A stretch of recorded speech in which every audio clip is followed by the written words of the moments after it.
I'm here in Medjugorje next to St. James Church, and what's your name? Paul. Paul Cassidy. From Ireland. I live in just outside Omagh in County Tyrone. I'm Monaghan man living in Tyrone, so you can make what you like out of that, Tom.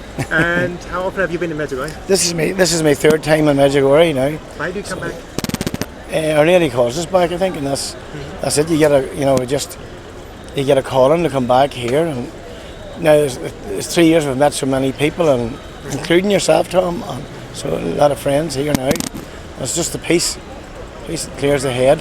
So it is, so that's why we come back. And going home on Wednesday, and just want to come back already, if that makes sense. Yeah. I understand. And you always have been Catholic? Yes, Catholic. All the time? Yeah. Wow, beautiful. You must have been strong parents, who educated you well? Yeah, where I come from, I lived in a wee border town called Vale, and it was really, always went to church there, and then drifted away, and come back, got my faith back again, there 5 or 6 years ago. And did something special happen that you came back? Yeah, there was a couple of different things, in trying times, a lot of things going through, a lot of things going on in my life and that there, and but come to Medjugorje, and a lot of help from ones at home, like different ones in prayer groups and that there, sort of helped me back, so just happy now. At peace, certainly, still a right bit to go, still a bit of work to do and things, so just take it from there. But as I say, Medjugorje just opens the doors for everywhere. And in Medjugorje, a lot of people go to confession. Confession is so very important. Yeah. Why is it so important? What would you tell people maybe who come back to the faith, want to go, they see you saying, cool man, he's Catholic, he's going, but I'm scared, the sugar things I did. The first time I came over here, the first time I ever went to confessions again, I always felt like a weight on my shoulders. I always felt this like under pressure or something, and then Margie said to me, you should try to go to confessions, when I started getting my faith back. So went into the confession box that night and I came back out as a completely different man. Got a lot of hurt, rid of a lot, and it's not just about getting telling your sins. I got rid of a lot of emotion and stuff there. And then when I come to Medjugorje and get my confessions here, people say you've blew away, but at the same time, confessions is confessions, whether you're at home in Medjugorje. This here sort of pumps you up, and that's the way I think of it. We have great priests in Omagh, there, and as I say, they're there to talk to any time you want them, and thank God that I don't need them just for confessions, and as I say, like, confessions is confessions to me, for a man that never went for years, and now, it is, it builds you up, I try and get once a month, at the most once a month, and then it gets to the stage, if you don't go once a month, then you feel that you're missing something pulling at you. So then you have to go, but it's great, Look, you get it all, people, you're a holy Joe, you're this, I don't care. I'm here, I love Our Lady, I love Jesus, that's what it is. I'm still me, you know what I mean? And as I say, I've met great friends like yourself and your man on the hill, I don't know if I can mention him or not, you know what I mean?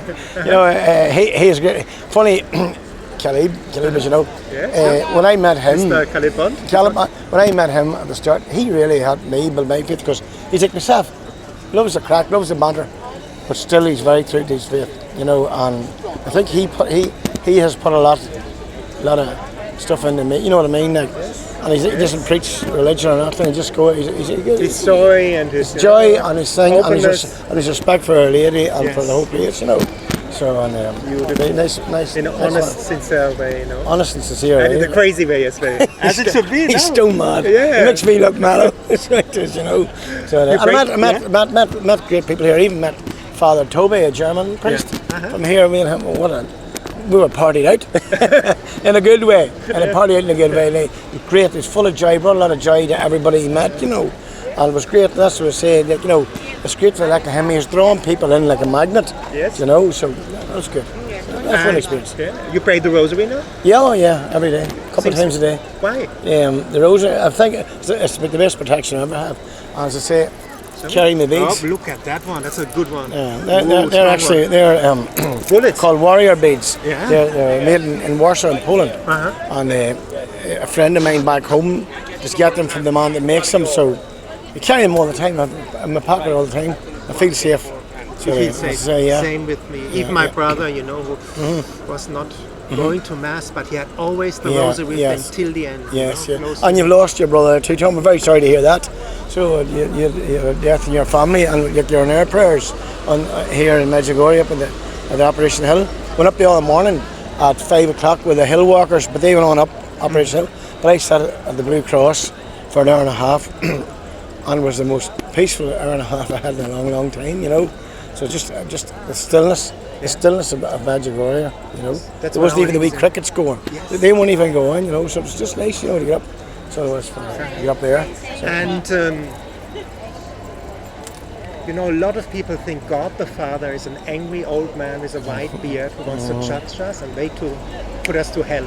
Really mean. He's not like that. Can you describe a bit God the Father, the forgotten person of the Trinity? No? We all know Our Lady, Jesus, yeah, Holy Spirit. well, the only thing is, all I can say is that, you know, and I've asked God for his last while, I've got it, you know, and in my eyes, like, you know, he's just, you know what I mean. I've actually seen a shop up here, is it Dante or Donald? Here's a wee shop, and I've seen a sweatshirt the other day with Spider-Man hovering down along these superheroes, and you know what I mean, it says, I saved the world before anybody. And I thought it was a great t-shirt, you know, and sort of describes God in the one go, you know. And, but look at, as I say, when you take your eyes off the cross, you miss a lot. You know what I mean? There's a lot of times where I take the eyes of the cross and you fall away to one side again, or, you know, and get doubts. You know, but if I think about God, if I talk to Jesus, my head's clear. You know, it doesn't matter. You know, it doesn't matter what I say. I'll just get the answer. You know, and adoration's great. I've only started this. I have been at it. But this year, really, in Medjugorje was the first year that I've actually sat there and things happened. You know what I mean? And you know what I mean. The great priest here, Father Michael here from. There's two Father Michaels, one from Cork and one from Armagh. Very, very great man. Of course, Father Leon. You know, you couldn't say a bad word about that man. He's a great wee man. Like, you know. Amazing. Yeah. For everybody coming in on a man, so many people. He just has the same wee temperament all the time. You know, same time for everybody. You know. So that's. And you know, you can give hope. There are people out there, you know, they're a bit older, they want to get married. You got a bit older, married as well. Yeah, What would you give them as an advice?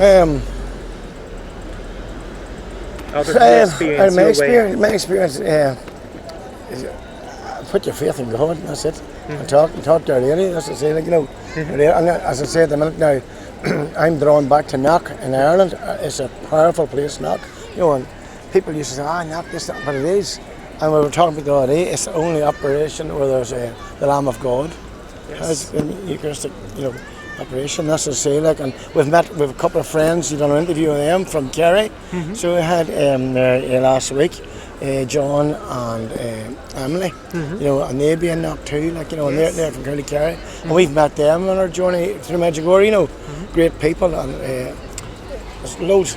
I don't have any names, you know, but I know Brian or John and Emily's. Don't mind me saying a big hello to them, you know, from me and Margie here, you know, to say like it's a different community when you come over here. I should say, maybe as you tell me one day, there's an August group, there's a June group, a July group, and you know, so forth. But I'm back home now, and I have my wheels set in motion here in Medjugorje these last couple of days, all set up. I'm going to bring over groups myself to Medjugorje. So that'll be my first thing. I'm back in social media at home. I'm going to take 20 people out to Medjugorje, and hopefully first timers and just people, you know, people that needs a bit of direction, a bit of freedom to sit and enjoy the experience here. Everybody's different. Some people might come out and enjoy it, and some people not. But I've never heard of anybody going home and not getting nothing out of Medjugorje. You know, anybody I've been talking to, even people with no faith, come back on the faith is all built up, you know. So it's a lot, man. So hopefully. Thank you so much for that beautiful Tom, interview. thank you. It was nice talking to you again.